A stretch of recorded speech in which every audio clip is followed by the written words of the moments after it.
AR9 news కి స్వాగతం. నందిగామ పట్టణం కాకాని నగర్ నందు శుక్రవారం నాడు ఈ నెల 17వ తేదీ చిలకలూరిపేట వేదికగా జరగనున్న ప్రజాగళం బహిరంగ సభను నందిగామ నియోజకవర్గం నుంచి వేలాదిగా భాజపా, తెదేపా, జనసేన నేతలు తరలి సభను దిగ్విజయం చేయాలని కోరుతూ భారతీయ జనతా పార్టీ నియోజకవర్గ కన్వీనర్ తొర్లికొండ సీతారామయ్య, జనసేన పార్టీ ప్రతినిధి తంబళ్లపల్లి శ్రీహరిని, నియోజకవర్గ పార్టీ పరిశీలకులు కనపర్తి శ్రీనివాసరావు, భాజపా, తెదేపా, జనసేన పార్టీ మండల అధ్యక్షులు, భాజపా, తెదేపా, జనసేన నేతలు, కార్యకర్తలతో కలిసి మీడియా సమావేశంలో పాల్గొన్న భాజపా, తెదేపా, జనసేన నియోజకవర్గ ఉమ్మడి ఎమ్మెల్యే అభ్యర్థి శ్రీమతి తంగిరాల సౌమ్య. నమస్కారం అండి. నందిగామ నియోజకవర్గం జనసేన పార్టీ సమన్వయకర్త శ్రీమతి తంబలపల్లి రామాదేవి గారి డాటర్ అండి. నా పేరు శ్రీహరిని. అమ్మకి కొంచెం హెల్త్ బాగాలేక డాక్టర్స్ ఇంకొంచెం రెస్ట్ అవసరం అని చెప్పి నన్ను ఈ ప్రెస్ మీట్కి రిప్రజెంటేటివ్గా అమ్మగారు నన్ను పంపించారు.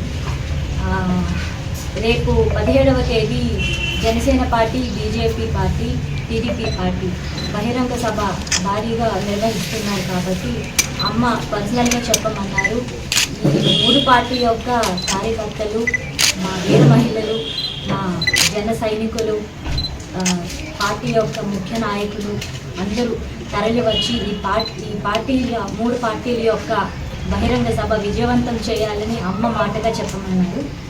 తర్వాత ఇప్పుడు ఈ స్టేట్లో జరుగుతున్న ఈ ఏపీపీఎస్సీ స్కామ్ అనేది చాలా సీరియస్ మ్యాటర్ అండి. ఎందుకంటే నేను కూడా ఒక ఏపీపీఎస్సీ యాస్పిరెంట్ అండి. నేను కూడా కాంపిటేటివ్ ఎగ్జామ్కి చదివాను.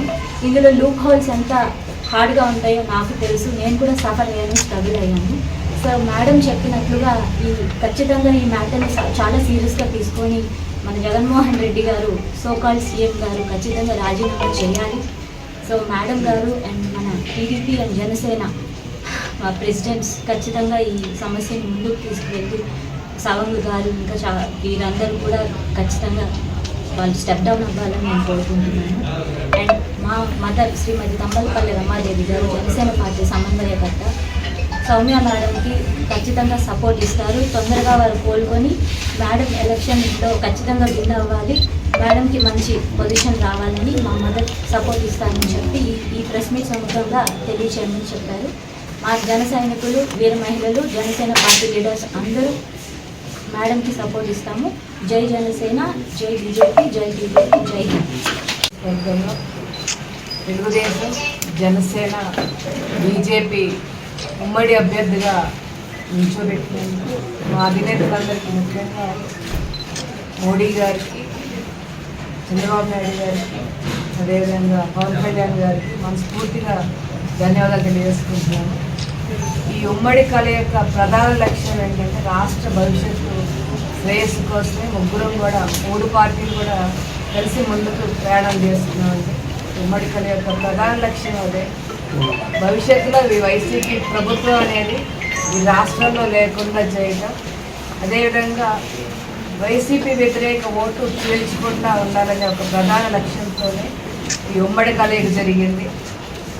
అదేవిధంగా ఈ ఉమ్మడి కలయిక జరిగాక తొలి సభ రేపు 17వ తారీఖున చిలకలూరిపేటలో జరుగుతుంది. కాబట్టి ఈ సభ యొక్క విజయమే ప్రధాన లక్ష్యం మా అందరికీ. ఇప్పుడు కూడా మరి ముఖ్యంగా నందిగామ నియోజకవర్గం నుంచి భారీగా జనసేన కానీ, బీజేపీ కానీ, అదేవిధంగా తెలుగుదేశం కార్యకర్తలు, నాయకులు భారీ సంఖ్యలో ఈ సభలో పాల్గొని విజయవంతం చేసి మా ఉమ్మడి కళ యొక్క లక్ష్యం భవిష్యత్తులో ఈ రాష్ట్ర భవిష్యత్తు కోసమే మేమందరం కూడా ముగ్గురం ప్రయాణం చేస్తున్నాం. ఈ వైసీపీ ప్రభుత్వాన్ని భవిష్యత్తులో ఈ రాష్ట్రంలో మళ్ళీ రాకుండా చేయటం, అదేవిధంగా ఏదైతే ఇప్పుడు మొత్తం కూడా రాష్ట్రాన్ని నిర్వీర్యం చేసేసాడో, 4.5 సంవత్సరాలు అన్ని వ్యవస్థలు ఏ విధంగా నిర్వీర్యం చేసేసాడో, ఉద్యోగస్తులకు భద్రత లేదు, రైతాంగానికి భవిష్యత్తు లేకుండా చేసేసాడు, అంధకారంలో ఉన్నారు, మహిళలకు భద్రత లేదు,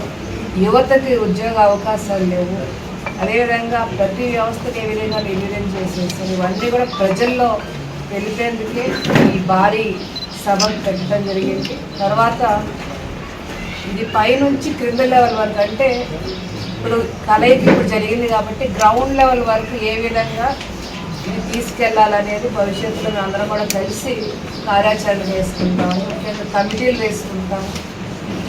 నియోజకవర్గాల్లో సమన్వయ కమిటీలు ప్రధానం భవిష్యత్తులో వేసుకొని తర్వాత కార్యాచరణ ఏ విధంగా ఉండబోతుందో చెప్తాము. మాకు ఫస్ట్ ఇదైతే లక్ష్యం. రేపు జరిగే ఉమ్మడి సభని విజయవంతం చేయడమే లక్ష్యంగా మరి పెట్టుకున్నాము.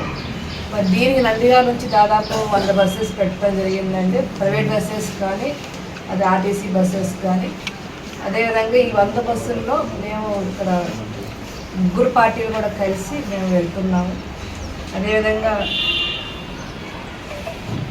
ఈ ఏపీపీఎస్సీ స్కామ్ కూడా తప్పకుండా యువతకు చెప్పాల్సిన అవసరం ఉంది. ఏ విధంగా ఈ ప్రభుత్వం 6 సంవత్సరాలు యువత యొక్క భవిష్యత్తు ఆడిందో, ముఖ్యంగా 2018లో ఈ నోటిఫికేషన్ వస్తే తెలుగుదేశం గవర్నమెంట్లో వీళ్ళు ఏ విధంగా ఆ ఎగ్జామ్ నిర్వహించారు, ముఖ్యంగా ప్రిలిమ్స్ కానీ మెయిన్స్ కానీ, అదేవిధంగా ఇవాల్యుయేషన్ ఏ విధంగా 2 సార్లు ఇవాల్యుయేట్ చేసి యువత భవిష్యత్తుతో ఆడారో.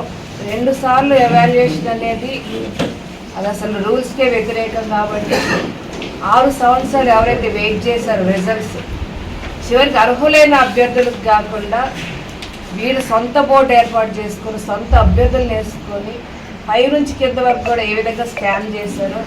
ముఖ్యంగా ఒక్కొక్క పోస్ట్కి డిప్యూటీ కలెక్టర్కి 2.5 కోట్లు, డిఎస్పీ పోస్ట్కి 1.5 కోట్లు ఏ విధంగా కలెక్ట్ చేశారో. దాదాపు 30 డిఎస్పీ పోస్టులకి 25 డిప్యూటీ కలెక్టర్స్కి స్కామ్ చేసి 150 కోట్లు ఏ విధంగా స్కామ్ చేశారో. ఇవన్నీ కూడా హైకోర్టు మొట్టికాయలు వేసిందండి. మళ్ళీ కూడా ఈ ఎగ్జామ్ నిర్వహించాలని గట్టిగా హైకోర్టు మొట్టికాయలు వేసింది. కాబట్టి మేము గట్టిగా డిమాండ్ చేస్తున్నాం. ప్రభుత్వం వెంటనే చర్యలు తీసుకోవాలి. ఎవరైతే తప్పు చేశారో వాళ్ళ మీద చర్యలు తీసుకోవాలి. బాధితులు ఎవరైతే ఉన్నారో వాళ్ళకి న్యాయం జరిగే విధంగా మేమందరం కూడా కలిసికట్టుగా పోరాటం చేస్తాము. తప్పకుండా ఈ అన్యాయం జరిగినందుకు బాధ్యత వహించి వెంటనే జగన్మోహన్ రెడ్డి రాజీనామా చేయాలి. అదేవిధంగా అధికారులు ఎవరైతే ఉన్నారో సవాంగ్ గారు కానీ ఆంజనేయులు గారు కానీ వీళ్ళ మీద వెంటనే చర్యలు తీసుకోవాలని మేము గట్టిగా డిమాండ్ చేస్తాం.